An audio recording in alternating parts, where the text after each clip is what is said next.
Irmãos, boa noite. Hoje, sábado, um sábado atípico, estamos começando a celebrar a Páscoa do Senhor Jesus, com 2 cultos que estaremos realizando esse final de semana. E todos são bem-vindos para adorarmos, para celebrarmos o nome do nosso Deus. Dê um abraço no seu irmão, na sua esposa, no seu esposo, nos seus filhos, nesse momento, e juntos, unidos em uma só fé, vamos cantar louvores, vamos ler a palavra, vamos celebrar o nome desse Deus que criou os céus e a terra e veio ao mundo e morreu por nós, mas ressuscitou ao 3º dia. Que Deus nos abençoe e que este culto seja celebrado em todos os lugares e que Deus receba como aroma suave as suas narinas. Nesse momento vamos dar início ao culto e vou convidar para este momento a diaconisa, irmã Miriam Coutinho, irmão Kevin Albuquerque, que estarão conduzindo a partir de agora o culto ao nosso Deus. Todos são bem-vindos em nome de Jesus.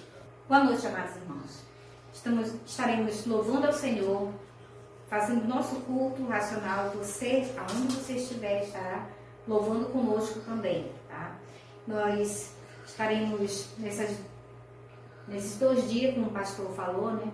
Com um culto de celebração de Páscoa. E pensamos, muitas pessoas no mundo, eles até conhecem a história da Páscoa, mas não sabem que Jesus Cristo, né, ele veio ao mundo para morrer na cruz por nós. E as Escrituras, elas contam essa história e que deixa bem claro que Jesus Cristo é a única esperança para o homem. E nós vamos ver, tá?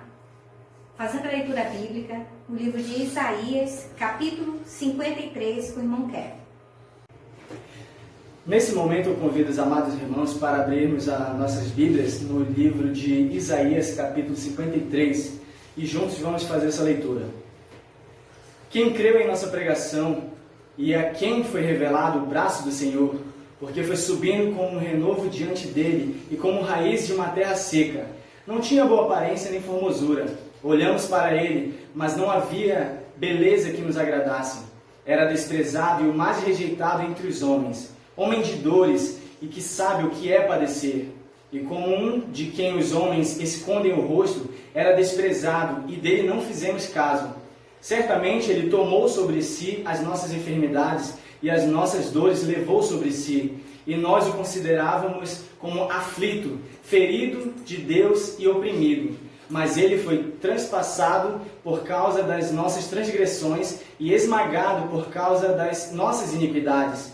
O castigo que nos traz a paz estava sobre ele, e pelas suas feridas fomos sarados. Todos nós andávamos desgarrados como ovelhas, cada um se desviava pelo seu próprio caminho, mas o Senhor fez cair sobre ele a iniquidade de todos nós. Ele foi oprimido e humilhado, mas não abriu a boca. Como cordeiro foi levado ao matadouro, e como ovelha muda diante dos seus tosqueadores, ele não abriu a boca. Pela opressão e pelo juízo ele foi levado, e de sua linhagem quem se preocupou com ela? Porque ele foi cortado da terra dos viventes, foi ferido por causa das transgressões do meu povo. Designaram-lhe a sepultura com os ímpios, mas com o rico esteve na sua morte. Embora não tivesse feito injustiça e nenhum engano fosse encontrado em sua boca, todavia ao Senhor agradou esmagá-lo, fazê-lo sofrer. Quando ele der a sua alma como oferta pelo pecado, verá a sua posteridade e prolongará os seus dias, e a vontade do Senhor prosperará nas suas mãos. Ele verá o fruto do trabalho de sua alma e ficará satisfeito. O meu servo, o justo, com o seu conhecimento justificará a muitos, porque as iniquidades deles levará sobre si. Por isso, eu lhe darei a sua parte com os grandes, e com os poderosos ele repartirá o despojo, pois derramou a sua alma na morte, e foi contado com os transgressores. Contudo, levou sobre si o pecado de muitos, e pelos transgressores intercedeu. Nesse momento, eu convido os amados irmãos para nós entoarmos o cântico Isaías 53.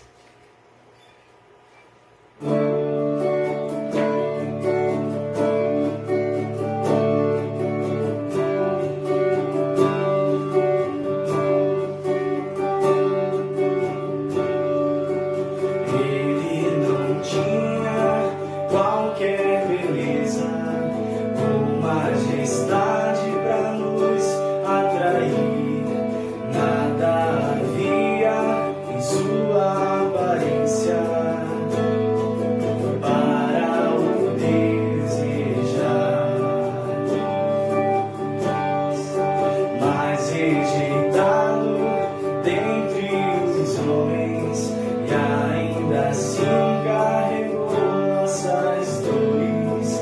O seu castigo nos traz paz e a esperança não se esvai. A oferta pela culpa Ele ofereceu pra satisfazer o Criador. Ele morreu para que a sua luz em nós pudesse brilhar. O Filho do amor se entregou em nosso lugar.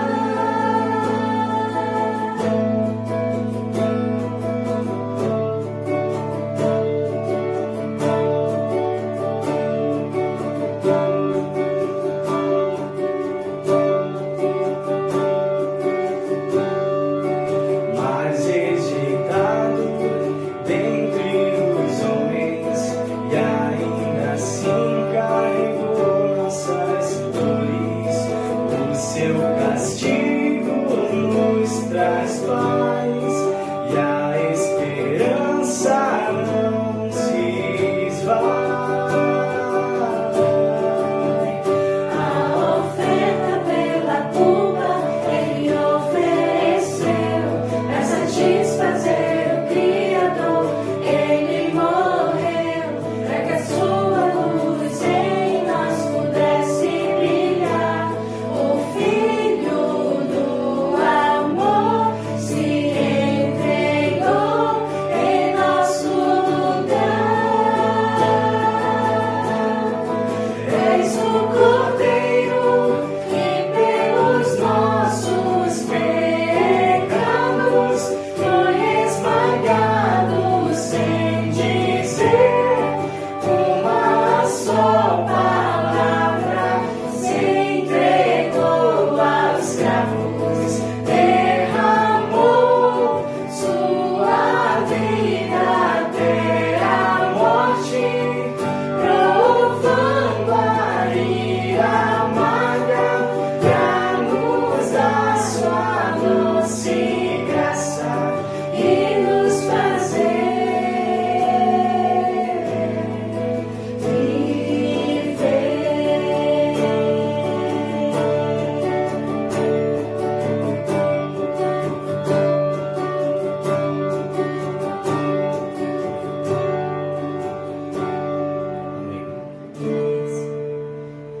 Bom, irmãos, durante esses 2 dias nós estaremos comemorando uma data muito especial, né, que se trata da Páscoa de Cristo e que tem como tema esse ano as últimas palavras na cruz.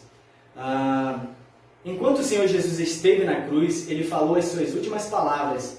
Essas palavras revelam o amor de Deus pelo ser humano. As últimas palavras de uma pessoa são sempre importantes, especialmente quando se trata de alguém que marcou o seu tempo por tudo que ele disse e fez. Agostinho, que viveu no século IV, declarou: a cruz onde Cristo foi crucificado e morto foi a cadeira do Mestre na sua aula final. Como será que estava o coração de Jesus durante suas últimas horas de vida? Em quem e no que será que ele pensou naquele momento? Ao morrer da forma como morreu, Jesus nos aproximou mais dele e cada vez que nós achegamos à cruz, o amamos ainda mais. Foram 7 as últimas palavras de Jesus. As 3 primeiras foram proferidas durante as 3 horas iniciais de sua crucificação. As outras 4 ele pronunciou numa rápida sucessão nos momentos finais de sua agonia. Mais uma vez nós vamos adorar a Deus com a música Jesus, Filho de Deus.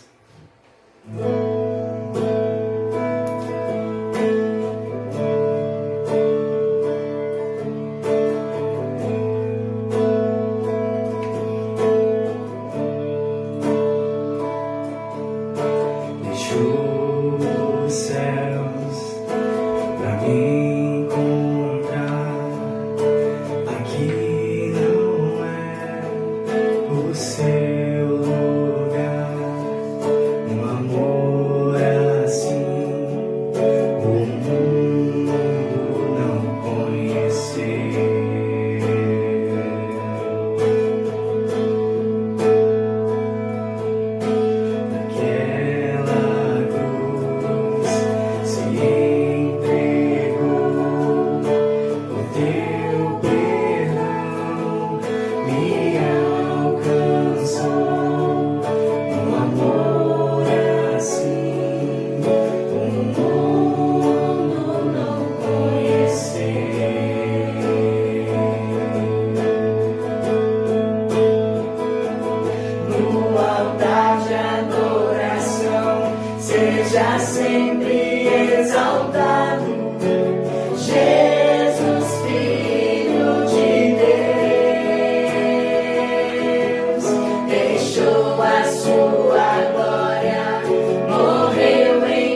Graças te damos, ó Pai, pelos teus benefícios, pelos teus feitos, Senhor, sobre nossas vidas, pelo teu grande amor, Senhor, pela humanidade.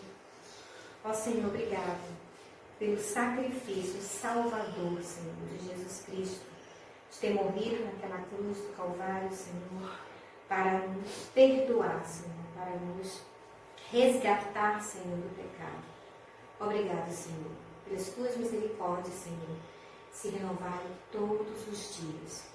Senhor, te somos gratos, Senhor, pela tua graça salvadora, pelo teu amor sempre, Senhor.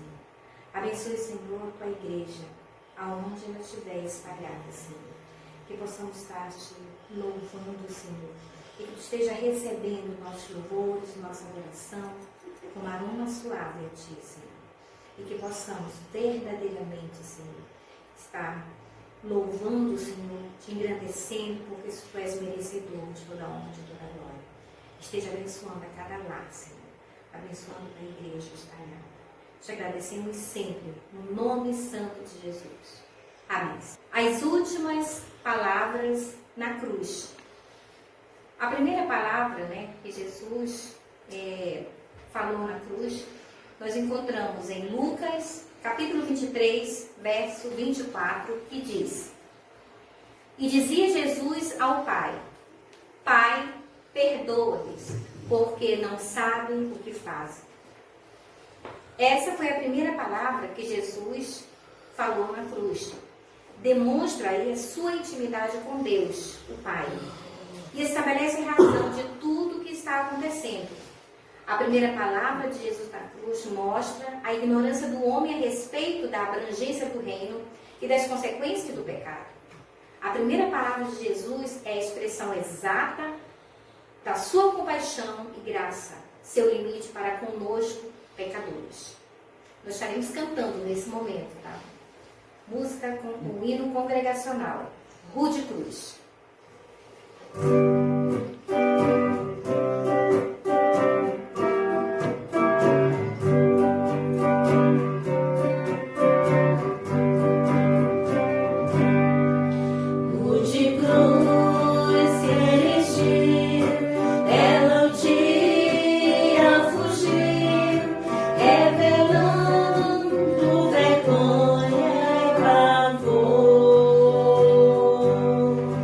Mas eu amo.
23, verso 43, que está escrito: E disse Jesus: Em verdade te digo que hoje estarás comigo no paraíso.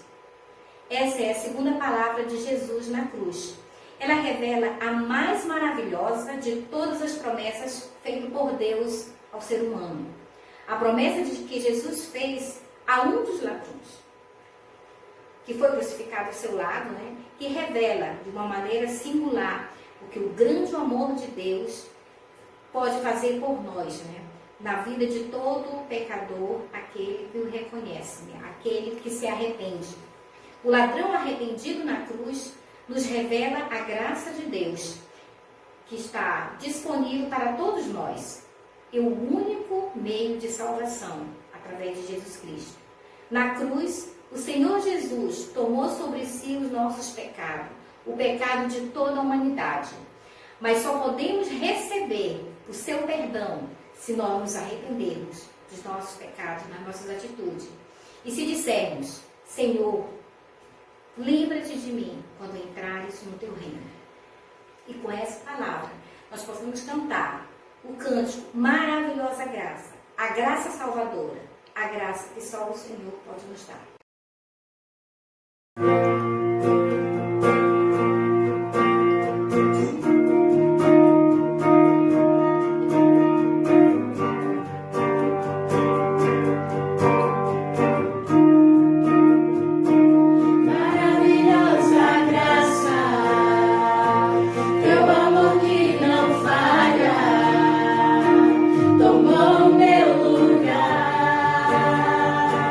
Levou a minha cruz.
últimas palavras na cruz, palavras de Jesus, nós vamos ver em João 19, 26 e 27, está escrito: ora, Jesus vendo ali a sua mãe, e que o discípulo a quem amava estava presente, disse a sua mãe: mulher, eis aí o teu filho. Depois disse ao discípulo: eis aí a tua mãe. E desde aquela hora, o discípulo a recebeu em sua casa. Essa foi a terceira palavra, a terceira frase, né, que Jesus falou na cruz. E foi a palavra de cuidado, tá? Foi a palavra de afeto. A dor que Jesus estava sentindo, não somente na alma, mas no seu corpo, era possível de ser medida. Afinal, ele carregava a dor da punição, a dor do pecado de toda a humanidade. Por ser Deus e nos amar de forma imensurável, ele foi à cruz de maneira voluntária. Morreu por cada um de nós, inclusive por sua mãe, Maria. Contudo, apesar de todo o sofrimento e angústia, Jesus não deixou de pensar em sua mãe. Teve compaixão dela e se entregou aos cuidados de João, o discípulo amado. Um dos que fugiu o abandonou pela ocasião em que Jesus foi preso e julgado. Entretanto, em momento algum, Jesus o acusou. Esse fato nos ensina que, na cruz de Jesus Cristo, sempre temos a oportunidade de recomeçar por meio da cruz de Cristo. Deus nos reconcilia com Ele. Nesse momento, nós ouviremos uma reflexão nessa noite, trazida pelo pastor Laércio dos Santos Ribeiro, que falará aos nossos corações. Olá, irmãos, boa noite. Estamos no primeiro culto de celebração da Páscoa do Senhor Jesus. Louvado seja o nome dele, porque a palavra de Deus foi cumprida, a profecia de Joel e tantas outras, como de Isaías, falando sobre o Messias prometido, foi cumprida quando Jesus vem à terra, morre, é sepultado, mas diz a palavra que ao terceiro dia ele ressurge dentre os mortos. Então, para o povo de Deus, para os cristãos, é uma época, é um momento festivo, é um momento de alegria, em que nós festejamos a passagem da morte para a vida, a passagem da escravidão para a liberdade. E eu gostaria de ler com os irmãos, na noite de hoje, o texto que já foi lido hoje, que é Isaías capítulo 53. Não vou ler todo ele, porque os irmãos já leram, eu vou apenas começar lendo alguns versículos e basearei a reflexão desta noite neste livro, que é o livro de Isaías. Isaías 53, do versículo 1 em diante, fala assim: quem creu em nossa pregação, e a quem foi revelado o braço do Senhor, porque foi subindo como renovo perante ele, e como raiz de uma terra seca não tinha aparência, nem formosura. Olhámo-lo, mas nenhuma beleza havia que nos agradasse. Era desprezado e o mais rejeitado entre os homens, homem de dores e que sabe o que é padecer. E dele não fizemos caso, conforme diz a palavra. Eu quero parar aqui já e falar sobre este assunto tão importante, tão significativo para o povo de Deus. Aqui nós temos uma profecia narrada por Isaías, que é um dos profetas maiores, que é um dos livros mais completos que há no Antigo Testamento, porque ele retrata com exatidão aquilo que iria acontecer com o nosso Mestre, com o nosso Salvador e Senhor, que é o Messias prometido. Olhando para o pano de fundo deste texto aqui, é interessante nós analisarmos que há tantos anos atrás, Isaías, um dos profetas maiores, já havia dito o que iria acontecer com Jesus Cristo. Isso é fantástico, porque está sempre provando a Bíblia como sendo um livro sagrado, como sendo um livro transcendente, um livro divino, que conta aquilo que aconteceu, aquilo que estava acontecendo, inclusive, e também aquilo que iria acontecer, principalmente em relação à pessoa do nosso Salvador. E quando você vai para o cumprimento desta profecia, e você analisa no livro de Mateus e Lucas também, o nascimento de Cristo Jesus, que foi concebido pelo Espírito Santo de Deus, através da Virgem Maria. Ele nasce, ele é perseguido, já quando criança, ele vai para o Egito de acordo com as Escrituras Sagradas, para que o rei Herodes não pudesse matá-lo.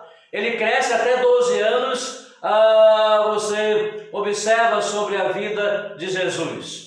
A partir de então, nós não temos nenhum relato, entre 12 até 30 anos de idade, aquilo que aconteceu com ele, aquilo que ele fez durante esse período. Ele surge com 30 anos de idade, é batizado por João Batista, o seu primo, que é filho de Isabel, e João Batista é o último dos profetas. Ele é o precursor, aquele que viria na frente de Jesus, preparando o caminho para que então Jesus começasse a revelar o seu ministério nessa terra às pessoas daquela época e também a nós. E Jesus é batizado por João Batista no Rio Jordão. A partir daí, ele começa o seu ministério. Muitas curas, pessoas endemoniadas são recuperadas, pessoas com hemorragia, como é o caso da mulher que estava há 12 anos com aquela hemorragia, ao tocar nas suas vestes, ela é curada. Ele ressuscita mortos também, como é o caso de Lázaro, que era um dos seus amigos. Ou seja, o ministério de Jesus, ele começa com 30 anos de idade. Mas era necessário que a profecia se cumprisse, a profecia de Isaías, que ele levou sobre si as nossas dores, as nossas iniquidades. Com 33 anos de idade, ele é julgado, ele é condenado à morte e morte de cruz. Uma morte cruel, que era tida para os romanos, para aqueles que eram os maiores malfeitores, aqueles que não valiam nada, aqueles que não poderiam estar mais na sociedade. E Jesus, portanto, ele é condenado à morte de cruz. Mas aí é que começamos alguns detalhes, quando ele está cravado ali naquele madeiro com as suas mãos, com os seus pés, com uma coroa na cabeça. Qualquer pessoa normal estaria com um coração revoltado, estaria com a sua mente completamente voltada para o ódio, para a destruição. Mas Jesus não foi assim. E a primeira palavra que aparece aí quando ele está na cruz, com dores no seu próprio corpo, na sua própria alma, olhando ele para as pessoas que estavam maltratando-o, cuspiram nele, deram vinagre para ele beber. Olhando para estas pessoas aí, ele não tem ódio, ele não tem raiva no coração. E o que aparece é o profundo amor pelas pessoas, pelas almas perdidas, como ovelhas que não têm pastor. E uma das expressões mais bonitas, teologicamente mais profunda, que nós encontramos nesta crucificação, quando ele está ali, é a palavra ou a frase que ele fala assim, expressando a Deus: Pai, perdoa-lhes, porque não sabem o que estão fazendo. É uma expressão que foge ao raciocínio humano. O nosso pensamento seria que ele deveria, com uma palavra só, com um gesto só, destruir os seus inimigos, destruir os soldados romanos, destruir os fariseus, aqueles hipócritas que estavam ali e tantos outros, porque afinal ele estava naquele local por culpa deles e por nossa culpa também. Mas a expressão que nós ouvimos, ela foge àquilo que é natural. Ela vai para o âmbito sobrenatural, de alguém que tem o amor ágape no coração, de alguém que ama os seus inimigos. e não apenas aqueles que são amigos. A expressão é: Pai, perdoa-lhes porque não sabem o que fazem.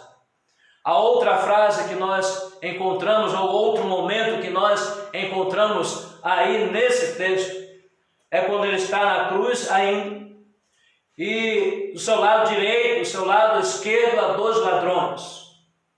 E um deles zomba de Jesus, não quer saber daquela situação, não acredita que Jesus, que está ali no meio dos dois, é o Filho de Deus, portanto, ele é incrédulo, ele zomba de Jesus.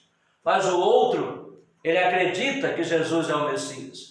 Ele acredita que Jesus, ele é o Filho de Deus. E fala para Jesus assim: lembra-te de mim quando entrares no teu reino. Aí vem outro lado magnífico do nosso Mestre. Naquele momento ali, ele não falou: olha, você precisa ser batizado por imersão, para você ir para o céu comigo, para você entrar no meu reino. Ele não olhou para a vida deste homem, deste ladrão do passado. Ele perdoa aquilo que ele fez. Ele analisa a partir dali o coração deste ladrão e diz para o ladrão: hoje mesmo estarás comigo no paraíso. Ou seja, para Deus, em forma humana, ali na pessoa de Cristo, e ele é o próprio Deus, não importa o grau de pecado que a pessoa tenha na vida, desde que essa pessoa se arrependa literalmente, se arrependa verdadeiramente, ele apaga os pecados, ele limpa o coração, limpa a mente, e essa pessoa torna-se uma nova criatura. E aquele ladrão então foi salvo pelo Senhor Jesus Cristo. O outro momento, que é o terceiro, que nós observamos na palavra de Deus, principalmente nos evangelhos, é quando ele está morrendo, ele pede para um dos seus irmãos cuidar da mãe dele. Ou seja, ele tem cuidado pelos seus, ele tem cuidado pelas pessoas. Ele não apenas diz: olha, façam isso com a própria força de vocês, com o intelecto de vocês. Em outras palavras, em outros textos, ele fala: olha, eu estou com vocês todos os dias até a consumação dos séculos. Isto mostra cuidado do nosso Deus, do nosso Mestre, por todos nós, pela igreja que ele comprou com este seu precioso sangue, derramado lá na cruz do Calvário. Então, este é o nosso Deus. Este é o nosso Salvador, este deve ser o nosso Senhor. Vamos pensar sobre este episódio que separou o mundo no antes e depois.